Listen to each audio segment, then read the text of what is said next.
I said, if these kids can't read, then I'm not going to promote them. All this, mom, dad, I'm looking you in your face and say this kid can't read. We let them down. School, parents, we let them down. But I'm not going to take them to the next grade knowing that they're not at grade level. It's funny because I'm always like, okay, how are schools successful? Well, schools are successful when they demand greatness. Greatness doesn't come. We're about to make history. We're about to learn. We're about to grow. We're about to make history. And then, mark my words, it's going to be other school districts, other places around it that's going to be doing this thing. We're going to be the first model. And I'm speaking that into existence, okay?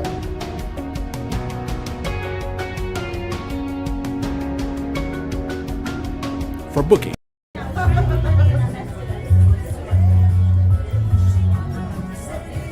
This is the data gallery walk. This school's doing a good job. This district, look at this.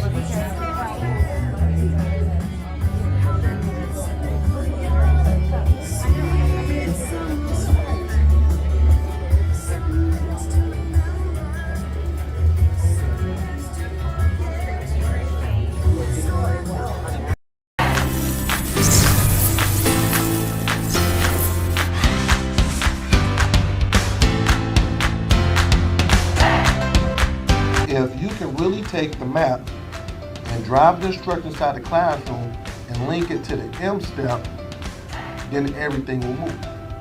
You see it? Ladies, third grade teachers, could you tell me, how do you think this professional development was for you today? Easy. It was productive. It was exciting. We will never leave Mr. Hurt's advising. Because the schools that I've worked with, the teachers I've worked with, their scores is go through the roof because what I do is I talk about practical stuff that's practical. Because I'm a former teacher and also I'm a principal, so I'm gonna be telling you guys things that I know will work in your classroom.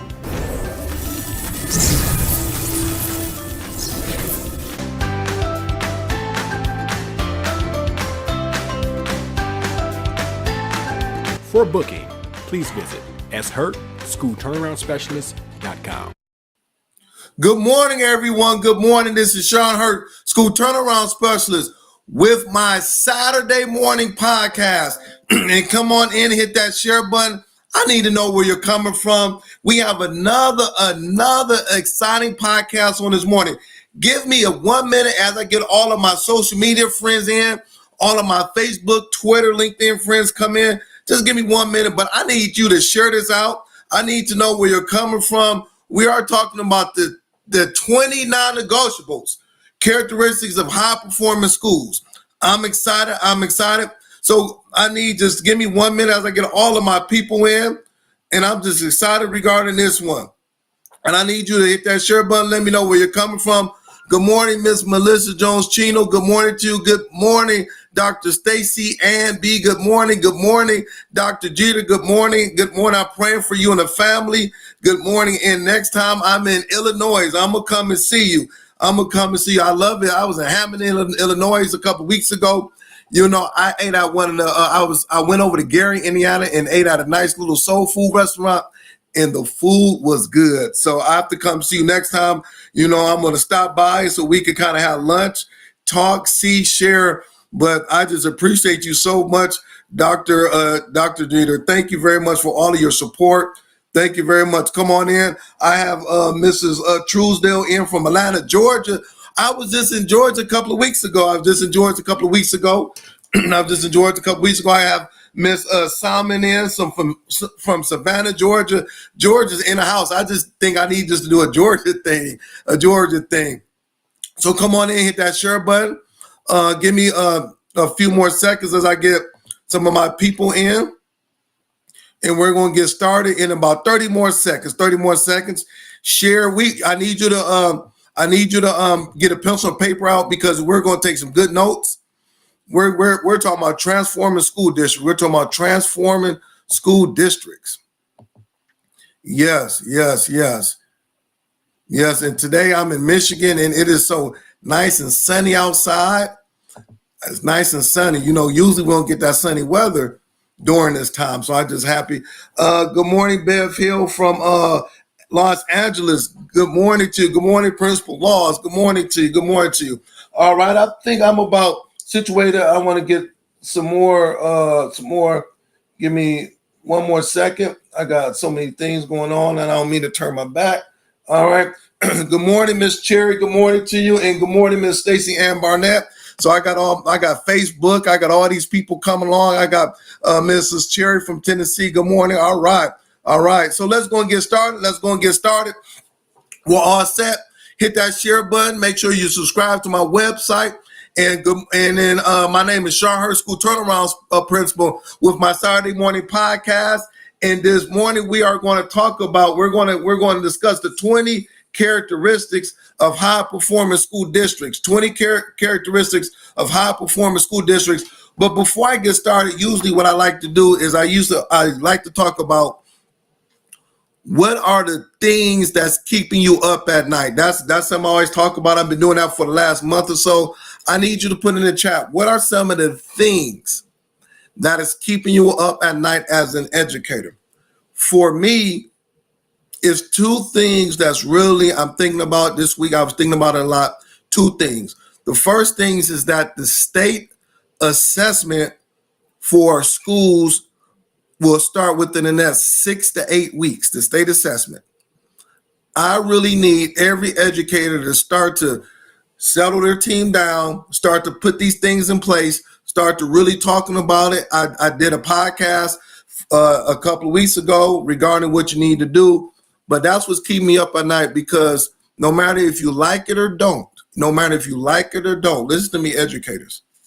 The state assessment will judge you as a principal, as your school, and there's been schools that have been closed, principals that have been released because of their scores hasn't met the standards. But the flip side to that is that we've had principals, we have educators that's been promoted from AP to principal, from coach to AP, from principal to assistant superintendent. The list goes on and on because they had a high achieving school. So that's the one thing that's keeping me up at night. Are we really taking this seriously? We cannot just say, 6%, 10% of kids were proficient in reading. We got to increase that. We have to increase that. So that's the first thing. The second thing that's keeping me up at night, are school principals really prepared to be principals, or I call it sit on a hot seat? Are we really preparing these principals, these future principals, these current principals? It is so much that goes on into this. Being a principal for 17 years at the high school, middle school, and elementary level. I've done it all. This is the hot seat. Everything goes through you. Everything goes through you. Everything goes through you. Okay? So as principals, are we preparing these people to deal with 800 kids, 45 staff members, about 400 parents that's coming to you? This is every day. Social media, your community, stakeholders, school board members, the superintendent that wants you to make sure that school is moving in the right direction. And then on top of that, you're still human. You still go home to your wife or to your husband, your 2 kids. This is the reality of being a principal at a school. Are we preparing the principals to sit on this hot seat? So those are the 2 things that's keeping me up at night. Okay, put into the chat what's keeping you up at night. It could be what you put in last week. What is keeping you up at night? What is keeping you up at night? Okay. Next thing is that a couple of housekeeping notes is that this week I was hanging out with my good friend Principal Howard at Fulton Elementary School in Ohio. I spent time and I was able to conduct 2 separate PDs. I spent time with her parents. They had an iReady parent meeting. iReady is your district assessment. A lot of y'all do it. So I sat down with the parents, and this is the first time I did this with a school. I explained to parents iReady data, what it looks like, things that they can do at home, different what they can ask the teachers for, their stretch goals, the whole 9 yards. So I was in my element on that day. And then after the parent meeting, then I met with the teachers for about an hour and a half, and we broke down the iReady data with the staff We looked at the bubble kids. We looked at stretch goals. We looked at those domains, and then we linked it. Follow me very closely. We linked it with the Ohio State assessment. I'm gonna say this again. We linked it with the Ohio State assessment. Principal Howard is a dynamic, fabulous teacher. She said, "All right, we got 8 weeks to go. We're gonna put this in place that will address the needs of our teachers and students." And now they're just off and running. So thank you, Principal Howard, for having me come down. I know that your scores is going to be excellent. I know that you're going to shoot through the roof because you are that principal. Your teachers are on fire. You're focused. You know what to look at. You know what to put in place. You know how to motivate your staff. So I just want to say thank you very much. I had a time of my life. So all right, let's go and get started. And then once again, hit that share button. Let me know where you're coming from. Get your pencil and paper out. Because I got 20 to 29 negotiable characteristics of high performing school systems. You say, Hurt, I need to know. How do I have a high performing district? How do I have a high performing district? How do I create a high performing school? If I am a superintendent, assistant superintendent, instructional coach, AP, principal, how do I get my school and district to be high performing? I know what it looks like to be low performing. I don't got to worry about that. I see that everywhere. I see that when I'm driving down the street. But I rarely hear people talking about what does it look like to have a high performing district or school. What does it smell like? How do we act? What are those characteristics? What are those things in place? So on Monday, when I come to my district, when I come to my school, I can say, Mr. Hurt said these things. Do we have them in place? Does that make sense? All right, let's go and get started.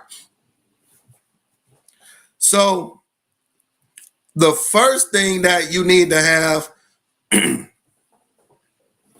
is that these are some not in any order, but I'm just going to go ahead and kind of just kind of throw it out there. The first thing a high performing school district does is that they recruit talented teacher pool is a priority. You must recruit talented teachers in your school and in your district. The key word, write it down, is recruit. No more that job fair. Job fairs are fine. I get it. I've done thousands of job fairs, but how can you're a district and you're in a job fair with 85 other districts? How can you tap into that one? Because we know the teacher pool is limited. So now how can recruiting is different than people coming to you. So if you've ever been recruited for sports, or if you've ever been recruited for that job, if you've ever been recruited, they come to you and sit down with you and they roll out the red carpet and they sell themselves to you because they want you to come to their job, to their sports event, and to their school. You must recruit. Well, how do you know that it works? When I was a principal, and they will tell you that, I recruited my staff. Yes, district sent me teachers, but I actively recruited my staff. First thing I would say is I would go to some of my teachers. I'm gonna give you some good advice. I would go to like 4 or 5 of my excellent teachers, and I would sit down with them, and then I would say, hey, do you have any friends that would like to work in my school, in this school? It's our school. Do you have any friends? Because you know the old saying, birds of a feather flock together. So if you're a good teacher, I know you got about 4 or 5 friends that's on your phone. I just need the name. I just need their name and number. Let me do the rest. So what I did was this, is that one of my best teachers I ever got was named Peggy Clark. I got her because my assistant principal, Ms. Stevens, they were best friends. Ms. Clark was working at another district. I said, hey, I need a 4th grade teacher. Ms. Stevens said, hey, I got a friend. Her name is Peggy Clark. And then from there, I said, I just need a name and number. Let her know I'm going to call her tomorrow. I ain't wait a week, 2 weeks. Let her know I'm going to call her. And then from there, I recruited her for 4 straight months. Email, call her. I would have her come to the school, roll out the red carpet. I gave my AP. Listen to this. Listen to this. Y'all say you crazy, Hurt. I remember I wanted to seal the deal. So I gave my AP, I gave her like $40. I said, take her out to dinner. It was my AP and another teacher. I said, I want y'all to take her out to dinner. And I want you to just sell the school. Pay for dinner. They took her out, sold the school. They told her what I was about, the whole 9 yards.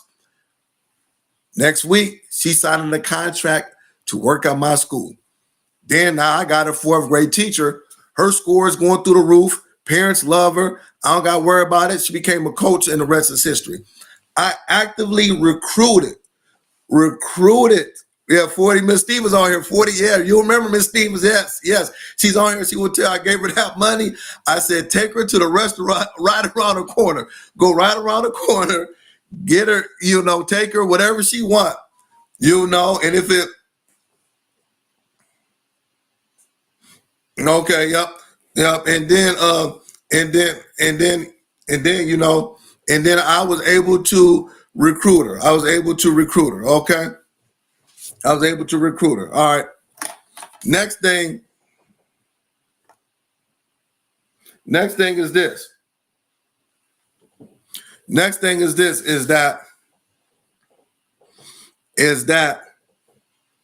next one is that also with good districts, we need to develop eternal leaders. Eternal leaders need to be developed within our school and district. Eternal leaders need to be developed within our school and district. Okay, so consequently, we need to start to develop more lead. We got to develop these leaders, because if we want them to go to the next level, we got to develop them. We got to really make sure that everything is fine. So we got to start to develop our eternal leaders. There's a lot of times where we have good leaders, we have good people, and they leave out of our district because they don't see themselves being developed within the district and within our school.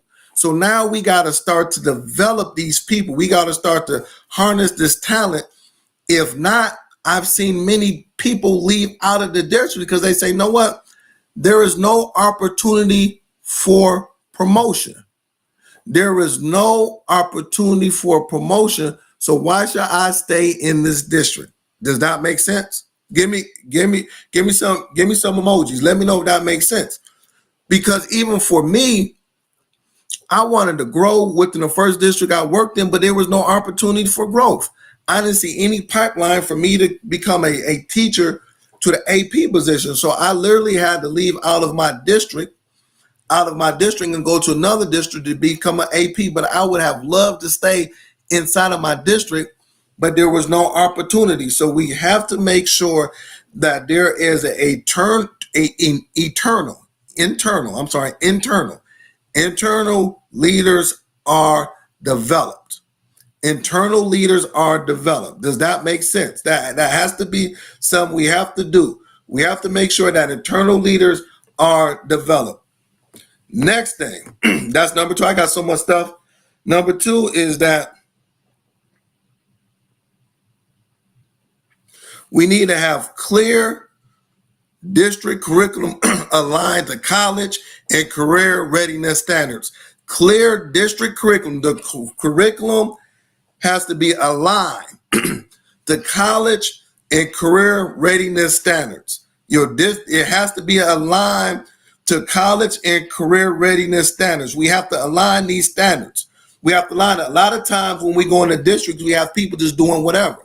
I'm not saying that we have to just what's the word for it? The curriculum have to be rigorous enough that we are preparing our kids, for college and career readiness.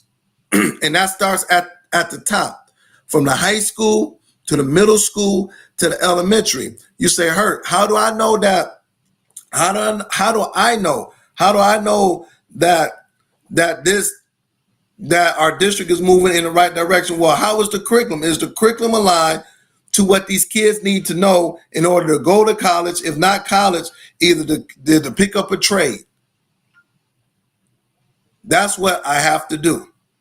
Clear district curriculum aligned to college and career readiness standards. The next thing with that is detailed curriculum and resources are provided. We need to have detailed curriculum and resources that are provided for our principals, for our teachers.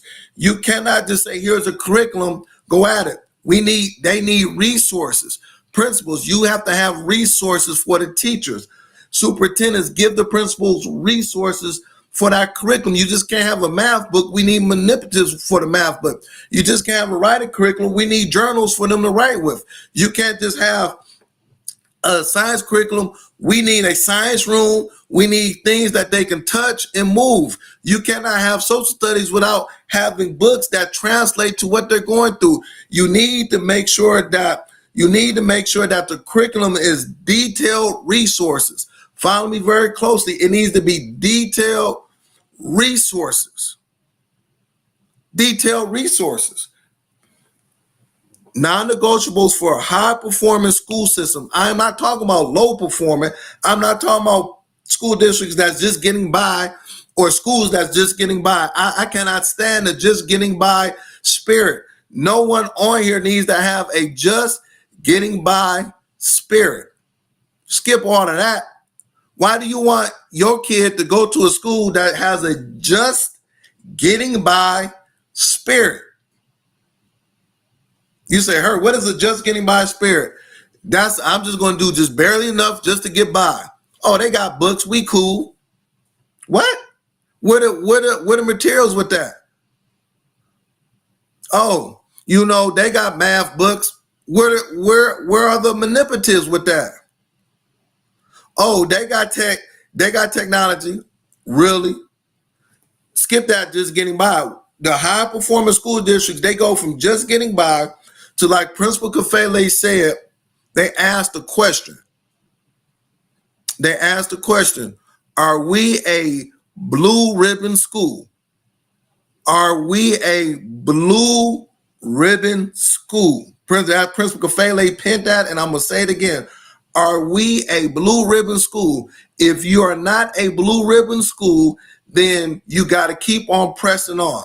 You can't just be happy just because I'm better than the other schools in my district or in my community. Well, that ain't saying much. That's not saying much. That is not saying much.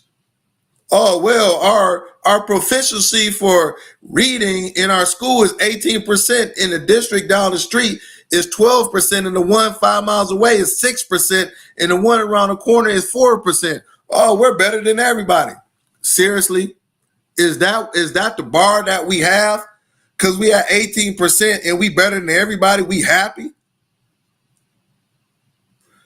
Characteristics of high-performing school districts. Next thing, in your district, the schools that are struggling are supported totally. We don't throw them away. We don't say, hey, struggle, just do what you do, just keep on being bad. No, the schools that are struggling, superintendents, assistant superintendents, we are supporting these schools. Well, how do we support these schools? The first thing that you do to support the schools is that you put a principal in there with experience to be able to turn the school around. It blows my mind that we put first-year principals in the hardest school. We know that those principals is going to fail. I'm not saying that they're not good principals. I'm not saying that they don't have pedagogy. But why would you put a first-year principal, a rookie principal, in the hardest situation? That's the oxymoron. You would, if the situation is the hardest, you put your best seasoned person in there because he or she will know what to do. You don't have 2 or 3 years to try to get this principal up to the level when the house is burning. The house is burning. I need somebody that's going to put that fire out. I don't need somebody that's going to be scratching their head and don't know what to do for 3 or 4. Well, the house is about to be completely burnt. Now we don't even have a house because for 3 years I'm trying to figure it out. I need somebody that could come in that understands curriculum, understands how to deal with parents, understands students, understands how to bring 50 staff members together, understands budgets. Oh man, I'm talking good. Understands how to move that PTO, understands all of these things to be able to move the school in the right direction. We have to give the low performing schools support within the district. Yes, Dr. Houston, thank you for giving me that support. You are a preacher, Mr. Hurt. Thank you. And Dr. Houston is one of those. So for example, if Dr. Houston, she's assistant superintendent in her district, if she has schools that's low performing, she's going to recruit. See, I go back to that, recruit a principal. So she's going to recruit a principal to come into her district to be able to sit at that middle school or that high school that's on fire. And she's going to say, all right, use your strategies to be able to stop the fire so we can move those kids. So those thousands of kids in your district is getting a high quality education. This is not rocket science, but that's why I'm talking about it. So we can have the characteristics, the things that we could put in place on tomorrow to help these schools and districts. Next thing, what are some of the characteristics of high performing school systems? The next thing is a data management system in place throughout the whole district. If we are using iReady assessment, we're using it at the middle, elementary, high school. If we're doing NWA, whatever, we're doing it all through. It is your data management system. Follow me very closely.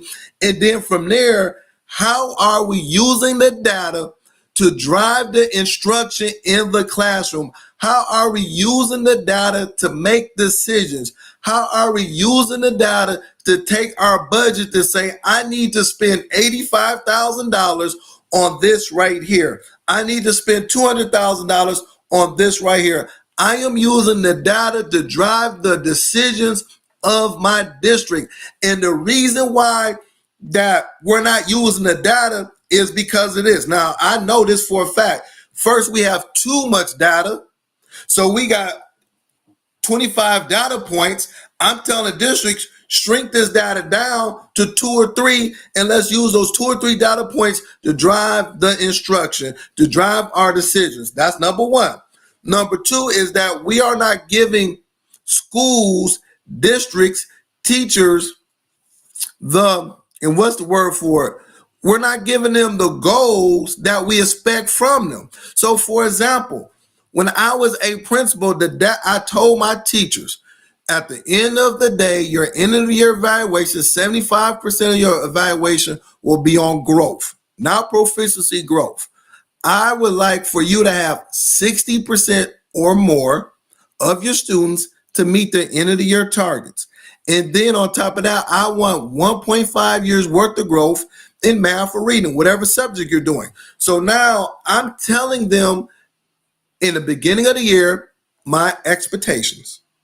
Everybody knows that. My superintendent knows my expectations. It's very clear based on the data.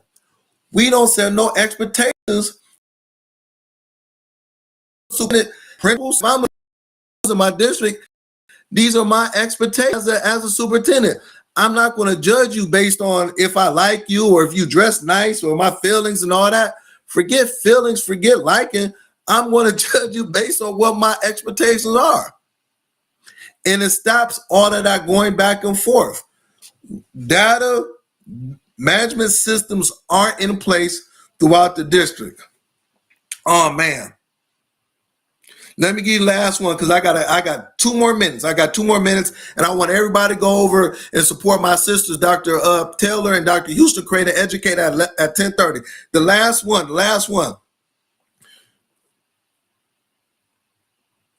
Professional development focuses on curriculum, instruction, and assessment.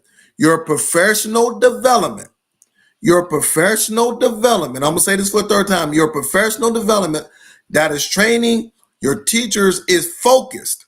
It's not just, we just do something to do it. It is focused on curriculum, instruction, and assessment. And if you're going to do it, it cannot be we're going to do it for one time. When I come to schools and when I support schools all over the world, we strictly focus on two things and we get those teachers moving in those right directions. When my superintendent used to train all of our principals, she would sit for a whole year and say, these are the 2 or 3 things I want your schools to look like. My superintendent, Dr. Alina Zachary Ross, I love her to death, my sister. She would sit with the principals. I was one of them in a room. She would train us once a week for an hour. We have to go to her after school once a week for an hour, and she would just drill on us. This is what I expect.